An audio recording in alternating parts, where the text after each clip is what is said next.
Pemirsa, Kejaksaan Agung membongkar dugaan kasus suap kasasi Ronald Tanur yang melibatkan mantan pejabat Mahkamah Agung Zarof Richard. Selain menangkap Zarof Richard, Kejaksaan Agung menyita uang tunai hampir 1 triliun rupiah beserta dengan emas seberat 51 kilogram.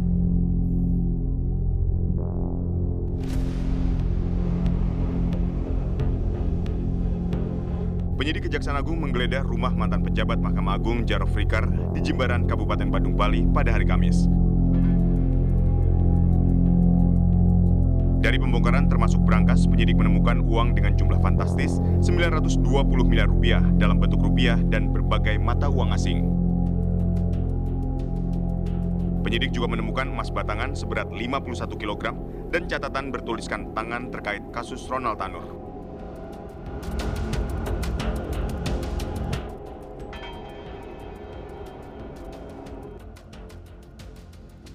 Kejagung mengungkapkan Zarof memanfaatkan jabatannya untuk mengurus sejumlah kasus di Mahkamah Agung, termasuk diduga terlibat penyuapan bersama pengacara Ronald Tanur bernama Lisa Rahmat.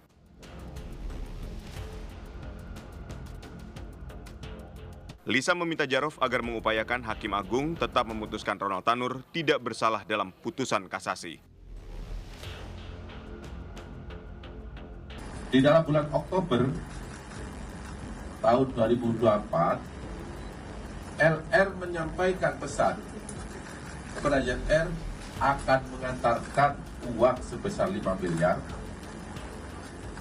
Uang tersebut sesuai dengan catatan LR, di dalam catatan ya, LR akan diperuntukkan atau diberikan kepada ZR adalah untuk Hakim Agung atas nama S, atas nama A, dan atas nama S lagi yang menangani perkara kasasi Ronald Tanur. Zarof Richard merupakan mantan Kepala Badan Diklat Hukum dan Peradilan Mahkamah Agung. Kejaksaan Agung mengungkapkan uang dan emas sitaan senilai 1 triliun rupiah merupakan hasil pengurusan perkara selama Zarof aktif di MA dari tahun 2012 hingga 2022. Lantas, dari mana asal-muasal uang 1 triliun rupiah yang menumpuk di rumah mantan pejabat MA ini? Dari Jimbaran, Bali dan Jakarta, tim TV One mengabarkan. Pemirsa, uang senilai 1 triliun rupiah beserta 51 kilogram emas ditemukan tim Kejaksaan Agung di rumah mantan pejabat MA Zarof Richard saat penggeledahan rumahnya di kawasan Senayan, Jakarta. Mantan pejabat MA ini ditangkap lantaran berperan mengkonsolidasikan perkara kasasi Ronald Tanur di Mahkamah Agung. Kuasa hukum Ronald Tanur bersama Zarof Richard ini melobi Hakim MA setelah Kejari Surabaya mengajukan kasasi atas vonis bebas Ronald Tanur yang diputus Pengadilan Negeri Surabaya. Lalu dari mana asal muasal uang 1 triliun rupiah yang menumpuk di rumah mantan pejabat MA ini? Untuk membahasnya telah bergabung bersama kami pakar hukum tata negara UGM Zainal Arifin Mohtar, kemudian mantan Hakim Agung Profesor Gayus Lumbun dan juga juru bicara Komisi Yudisial Profesor Mukti Fajar Nur Dewata. Selamat petang semuanya, kita menuju ke Mas Uceng dulu. Mas Uceng, kalau kita lihat adanya uang senilai 1 triliun rupiah ini, bagaimana proses untuk penelusuran asal muasal uang ini, termasuk aliran dananya? Satu, yang pertama kita harus kasih catatan ya, bahwa kasus ini sebenarnya menunjukkan betapa kekuasaan kehakiman kita masih banyak jual beli di dalamnya, masih banyak permainan di dalamnya. Walaupun pada saat yang sama pengungkapan ini menjadi menarik. Dari mana asal usulnya? Karena kalau dikaitkan dengan kasus Ronald Tanur, saya kira tidak sebesar itu yang dibicarakan maupun yang diperjanjikan gitu. Nah, maka menarik untuk melihat bagaimana proses kejaksaan melakukan penangkapan ini, pengungkapan perkara ini. Karena kan saya khawatir ini malah berujung ke arah proses yang tidak proses pra-peradilan atau proses-proses yang menolak proses pengungkapannya oleh Kejaksaan Agung ya.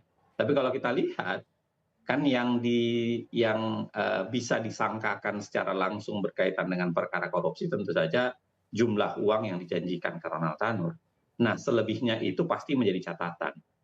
Artinya begini, artinya dibutuhkan bukan sekedar Kejaksaan Agung saat ini menurut saya ya, eh, cara berpikirnya Kejaksaan Agung harus dibarengin sama apakah ada laporan serupa berkaitan dengan ini selama ini.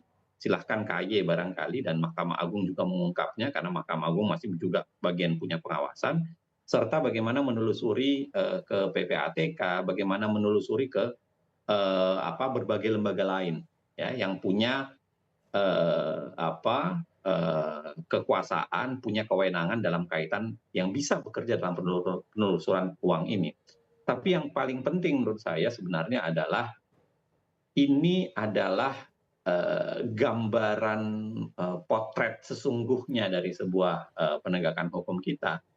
Bisa dibayangkan akumulasi dari 1 triliun itu kalau dirata-ratakan saja misalnya seperti dalam kasus Ronald Tanur yang dibicarakan 5 sampai 10 miliar ada pembicaraan itu, misalnya dirata-ratakan dengan semua kasus, berarti kurang lebih ada berapa ratus ya atau ada berapa ribu sebenarnya perkara yang dimainkan yang dikerjakan oleh orang yang dicurigai dilakukan oleh oknum tersebut. Nah, maksud saya adalah lagi-lagi jangan sampai terpaku pada ke Ronald Tanur saja.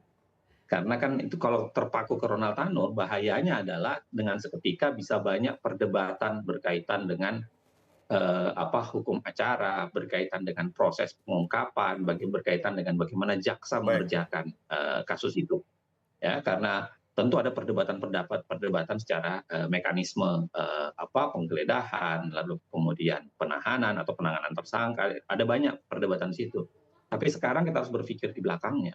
Berpikir di belakangnya itu yang saya bilang tadi, harus dikembangkan dengan melibatkan semua sektor, melibatkan semua kelembagaan, karena saya kira ini bukan hanya sekedar berkaitan dengan Kejaksaan Agung saja. Ini berkaitan dengan KPK, kepolisian, PPATK, berkaitan dengan Mahkamah Agung, berkaitan dengan KY. Mari dibuka kembali. Bahkan saya kira KY bisa coba raba-raba deh. KY dan Mahkamah Agung yang bisa tadi coba kami raba-raba tangkap dari Mas Uceng ini, kasus-kasus. yang tadi menarik yang disampaikan Mas Uceng, nilai 1 triliun rupiah ini kalau untuk kasus Ronald Tanur saja nampaknya tidak sebesar itu. Tadi Mas Uceng menyampaikan seperti itu. Saya mau menuju ke Prof. Gayus. Prof. Gayus, kalau kita melihat mengenai nominalnya 1 triliun rupiah ini, apakah potensinya untuk satu kasus saja atau seperti apa? Kalau menurut Prof. Gayus? Ya, tentu saya tidak bisa membayangkan bagaimana jumlah sekian ini untuk sebuah keperluan yang merusak tatanan peradilan. Saya lebih berpendapat untuk kita membenahi atau melakukan pembenahan di dunia peradilan. Ini lebih penting bagi saya karena kalau apa yang kita akan bayangkan, ini satu integrated criminal justice system. Ini sangat luas kaitan-kaitannya, tetapi saya tidak fokus kepada pelaku yang memperantarai masalah ini. Saya lebih fokus pada hakim. Karena bagi saya penyidik boleh salah, penuntut umum boleh salah, tapi hakim tidak boleh salah. Termasuk tidak boleh menerima iming-iming dan sebagainya oleh semua pihak. Ini kebetulan diindikasikan seorang mantan pejabat Mahkamah Agung. Tukang parkir di Mahkamah Agung pun pernah diberitakan juga bisa menjadi perantara. Artinya apa? Mari kita benahi bagaimana pembenahan kepada dunia peradilan. Saya berpendapat bahwa hakim itu sebenarnya satu sosok pejabat negara yang mempunyai tanggung jawab dan kewenangan untuk menghukum orang. Nah, di sini persoalannya, sehingga kalau carut-marut ini sudah ramai di masyarakat. Pengadilan seperti bursa transaksional ini sudah masih dipahami seperti itu. Saya pada tahun 2014 dan 2016 mencuatkan agar ada eksaminasi tentang kasus yang diputus yang tidak wajar. Harus ada pembenahan di peradilan ini dari hakim-hakim, dari PN, PT sampai Mahkamah Agung sendiri. Kemudian terakhir saat saya pensiun, saya masih menyurat kepada Presiden Jokowi ketika itu menanyakan bagaimana pandangan saya mengenai kita harus membenahi peradilan, dan surat saya diteruskan pada Pak Menko Polhukam, Pak Mahfud. Saya ketemu 2 jam membahas ini. Perlu Presiden sebagai kepala negara itu memperhatikan kondisi hukum yang semakin marut di pengadilan. Pak Mahfud menerima ide saya itu dan menjanjikan untuk membentuk tim, waktu itu 10 orang atau berapa orang, untuk mulai pembenahan, melakukan pembersihan di semua pengadilan dari PN itu cukup ketua dan wakil ketua, PT pun demikian, sehingga terlalu banyak, MA itu 10 orang. Baik. Itu dilakukan pemisahan yang masih baik dipertahankan, yang buruk diganti, kemudian putusannya dilakukan eksaminasi yang merupakan upaya hukum yang bisa menganulir putusan sehingga korban itu terwakili melalui upaya ini. Nah, itu sudah saya cuatkan. Kemudian Mahkamah Agung sendiri kalau kita urutkan dari tahun 2016 itu sudah membuat peraturan Mahkamah Agung nomor 89 yang isinya pengawasan dan pembinaan atasan langsung dari perkara itu. Kemudian diterbitkan maklumat atas bagaimana pihak-pihak terkait sampai ke atas sebagai pimpinan. Kemudian terbit lagi Perma nomor 1 tahun 2020 mengenai petunjuk atas pidana yang dijatuhkan yang saya lihat berat sekali itu. Kalau sampai 10 miliar saja sudah seumur hidup menurut maklumat menurut Perma nomor 1 itu. Ya, kami sudah mendapatkan poinnya Prof. Gayus. Kita ke Prof. Mukti. Ini kan kalau kita lihat bahwa mantan pejabat MA Jarod Rikar ini kan tidak mungkin bermain sendiri karena dia bukan pihak yang memutuskan sebuah perkara gitu. Artinya kan ada keterlibatan pihak lain yang menjadi penentu keputusan dalam sebuah peradilan. Ini gimana cara melacaknya? Komisi Yudisial punya cara apa untuk membongkar aliran dana 1 triliun ini? Yang pertama bahwa hal ini tidak begitu mengagetkan bagi Komisi Yudisial. Kenapa? Karena sebelumnya sudah ada kasus OTT juga waktu itu Hakim Agung yang kemudian ditangani oleh KPK dan kita kemudian melakukan koordinasi dan di sana memang ada mapping gitu ya, ada mapping mengenai jalur-jalur tentang mafia peradilan itu tadi. Nah, yang tadi disebutkan Pak Gayus bahkan dari tukang parkir dan sebagainya. Nah, ini memang kemudian tidak mudah untuk menangani kasus tersebut ya, tapi bahwa itu adalah satu hal yang tidak mungkin dilakukan oleh seorang ZR saja, tetapi pasti akan berkoordinasi atau bekerja sama dengan pihak-pihak yang lain. Karena polanya adalah hubungan pola hubungannya kan tidak bisa langsung juga. Kalau dengan staf, masuk ke hakim dan sebagainya, pastinya memerlukan orang lain. Itu yang menjadi catatan dari KAI sejak kasus itu. Dan kemudian ditindaklanjuti dengan kasus Tanur ini, di mana Komisi Yudisial telah mengajukan sanksi berupa pemberhentian. Tapi yang menarik adalah sudah disanksi untuk diajukan MKH, tetap saja para hakim di PN Jatim Surabaya ini tetap menerima dan kemudian terungkap semuanya dengan nilai yang luar biasa tadi. Nah, nilai yang segitu saya pikir tadi seperti yang dikatakan Mas Cek, ini kalau kita nggak mungkin sepertinya hampir mustahil kalau hanya untuk satu kasus ya. Berarti kemungkinan untuk beberapa kasus. Kalau tadi hitungannya 6 miliar satu kasus, kalau saya melihat ini justru malah mungkin tabungan ya, sisa just tip-nya gitu ya. Just tip-nya misalnya 1 miliar, berarti ada 920 kasus yang mungkin pernah ditangani atau dimaklari oleh si ZR ini. Itu kira-kira. Dan terus KAI mendalami kemana aliran dana tersebut. Ya tentunya KAI fokus pada hakim ya, karena kewenangan KAI pada hakim itu. Baik, kita masih akan terus mendalami uang 1 triliun ini aliran dananya kemana saja, dan kalau tadi benar dikatakan bahwa bisa saja itu hanya uang just tip yang 1 miliar dikalikan 920 miliar, ini kan luar biasa, ada 920 kasus di situ. Nanti kita akan mendalaminya lagi, usai jeda kami akan kembali, tetaplah bersama kami. Kita langsung menuju ke Mas Uceng. Mas Uceng, kalau tadi Prof. Mukti menyampaikan ya bahwa kalau bicara konteks penemuan 1 triliun rupiah ini ada kemungkinan tidak hanya kasus Ronald Tanur saja, tapi juga ada keterlibatan dari pihak lain. Selain dari Zarov Richard ini, siapa yang berpotensi terlibat dalam kasus ini kalau menurut Mas Uceng? Yang memungkinkan? Sebenarnya sudah ada banyak ya catatan riset yang menjelaskan bagaimana proses mafia peradilan di Mahkamah Agung itu. Ada yang jenisnya itu seperti nembak di atas kuda. Jadi dia sebenarnya tidak paham, tidak bisa mengubah putusan, dia hanya menduga-duga, dia menghubungi dua belah pihak, dia jualan apa yang dia tahu dari putusan, kira-kira begitu. Ada yang bentuknya seperti itu, ada juga yang memang mafia peradilan dalam konteks memang diatur, dicarikan logikanya, dicarikan alasannya, dicarikan caranya, dipilihkan hakimnya, itu ada dua-duanya polanya. Nah, kalau ditanyakan ke kasus ini, saya kira kelihatan betul sebenarnya di banyak kasus korupsi sangat jarang ada permainan sendiri. Bahkan hakim pun itu sangat jarang melakukan hubungan langsung kepada seorang pengacara misalnya atau seorang penghubung misalnya.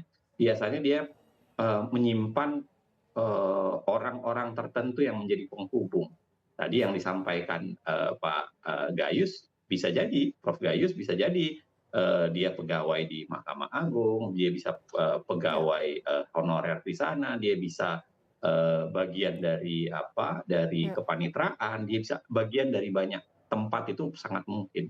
Artinya begini, kalau ditarik lagi ke kasus ini, rasanya mustahil kalau kita bisa bilang bahwa ini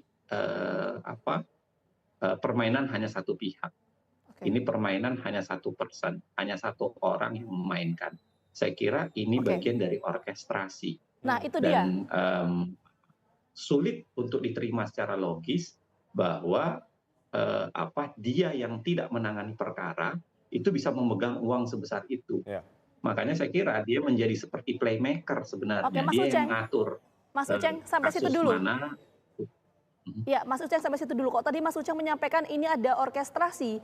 Artinya yang terlibat ini apakah orang-orang yang memang setiap harinya berkecimpung di dalam dunia peradilan atau ada kemungkinan di luar itu? Pola-pola yang tadi saya sampaikan itu memperlihatkan itu sebenarnya. Ada yang bersifat personal, ada yang bersifat ya tadi misalnya kayak nembak, istilahnya itu ada nembak di atas kuda gitu ya. Ya. Jadi dia hanya misalnya tahu, lalu kemudian dia menghubungi, dia minta ditransfer ini supaya menang, padahal misalnya dia cuma tahu informasinya saja soal siapa yang menang. Ada polanya seperti itu. Ini pun jarang sendiri. Karena tetap saja biasanya dia tidak langsung melakukannya. Dia pakai perantara, dia pakai orang, dia pakai pihak tertentu gitu ya. Nah, apalagi ada kasus yang memang bagian dari proses orkestrasi, diaturkan siapa. Nah, kalau kita lihat dalam kasus ini, apalagi posisinya adalah jabatan yang cukup tinggi di Mahkamah Agung, saya kira pola orkestrasinya menjadi sangat besar kemungkinannya. Baik. Karena tidak mungkin kalau dia hanya bermain seperti nembak di atas kuda. Dugaan kita atau misalnya kemungkinannya adalah pola-pola yang kedua yang saya sebutkan itu tadi. Dia ngatur siapa yang menjadi, dalam kasus Ronald Tanur misalnya, makanya lahir sebuah putusan yang nyaris tidak masuk di akal. Ya. Gitu. Dan itu yang membuat kan KY sudah menjatuhkan sanksi sebenarnya, merekomendasikan sanksi. Betul. Konstruksinya itu sangat tidak masuk di akal gitu. Kok bisa ada sebuah peradilan, ada konteks keadilan, logikanya dibangun dengan cara itu. Nah, saya kira kalau ini ditarik ke belakang, dilihat satu persatu di banyak perkara, kemungkinan serupa akan terjadi. Karena dalam banyak perkara putusan Mahkamah Agung itu seringkali itu tadi logikanya kayak tidak jelas. Gitu. Baik, kami sudah mendapatkan poinnya, Mas Uceng. Kita ke Prof Gayus terlebih dahulu. Prof Gayus, ini tadi yang menarik Anda sampaikan adalah bahkan level juru parkir itu juga bisa memainkan perkara. Nah, ketika saat Anda menjabat sebagai Hakim Agung, apakah juga Anda pernah mendapat tawaran serupa dan bagaimana cara memutus rantai mafia peradilan ini? Ya, kalau saya pribadi penawaran itu ada saja ya, bahkan teman-teman yang di lembaga lain, dulunya saya pernah di DPR, saya juga pernah advokat. Tentunya upaya seperti itu ada. Tadi saya contohkan, kita off air tadi, sosok Bapak mantan almarhum, ya, Artijo Alkostar itu juga mantan advokat. Tentu beliau juga mendapat tantangan yang sama, tetapi kan kalau saya bicara diri saya tidak bisa untuk saya katakan saya seperti apa, bersih dan sebagainya. Tapi kalau kita merujuk bagaimana sosok Pak Artijo, publik tahu bahwa tidak mungkin beliau itu mau, andai kata ada satu demand, supply-nya tidak mungkin beliau lakukan. Ini kan ibaratnya satu proses dua pihak, demand and supply. Ini sangat tergantung hakim. Juru parkir pernah karena dia mengemudi seorang hakim agung yang kebetulan memegang banyak perkara, melalui dia itu bisa terjadi, dan terjadi ketika itu dibuktikan dengan suara-suara masyarakat yang menyebutkan dan sebagainya. Jadi kalau saya bicara kepada sebuah pelanggaran suap menyuap atau gratifikasi pada hakim sampai dengan hakim agung, itu tentu akan lebih tepat kalau hakimnya yang dipersoalkan, hakimnya yang sudah marak. Di Indonesia ini ada 560-an pengadilan di tingkat kabupaten dan kota, ada 37 pengadilan tinggi, ya bagian provinsi yang mekar. Terus kemudian Mahkamah Agung itu ada 40 lebih sampai 50 hakim agung, dipimpin oleh 10 orang pimpinan Mahkamah Agung. Ini semua merupakan persoalan-persoalan yang harus diselesaikan, dan ini momentum untuk kita melakukan perombakan. Dari mana perombakannya? Saya pikir saya seringkali usul setahun 2015 saya masih menjabat hakim agung. Mari kita evaluasi. Presiden berhak melakukan evaluasi, memisahkan yang masih baik diteruskan, yang buruk diganti. Nah, bagi saya tidak salah kalau sekarang ini saya berpikir malah hakim itu jangan dijadikan jabatan, ya paling tidak periodik. Di hakim semua tingkat 5 tahun saja. Kalau di Amerika Serikat tuh di distrik bagian di sana itu kan dipilih. Kita ini diangkat. Hakim-hakim itu diangkat, bukan dipilih. Artinya masih memilih juri yang betul-betul kredibel. Ini kan tidak. Oleh karena itu patut dibatasi. Per 5 tahun, kalau tersebut bukan dipecat. Karena bersama udah ASN bidang hukum, salurkan ke lembaga-lembaga hukum. Seperti itu pandangan saya, untuk kita mengevaluasi tidak langsung atau secara tidak langsung diterbitkan aturan-aturan seperti itu, yaitu audit bagi hakim. Oke, baik, kita menuju ke Prof. Mukti. Prof. Mukti, kalau tadi Mas Uceng menyampaikan ada dugaan ini dilakukan secara bersama-sama, karena ini konteksnya adalah dugaan korupsi ya, pasti melibatkan banyak pihak. Bagaimana sikap KAY dalam hal ini? Ya, yang pertama pasti kita melihat dari skalanya ya, uang yang cukup fantastis ini pasti bukan permainan tunggal. Jadi ada tadi kerjasama atau organisasi, dan mungkin juga artinya bukan sesuatu yang insidental ya, sudah direncanakan dan ditata. Nah, yang kita lakukan ya tentunya kita sudah merekomendasikan beberapa hal, misalnya memotong mata jaringan tadi. Pada kasus yang awal dulu pernah juga kita diskusikan dengan Mahkamah Agung untuk memotong, misalnya memindahkan beberapa panitera. Ini memotong jalur itu. Namun demikian hal ini masih juga berjalan, dan tentunya sekarang Pak Mahkamah Agung seharusnya pada posisi yang dalam arti tidak mungkin lagi mengelak bahwa memang mafia peradilan itu nyata adanya.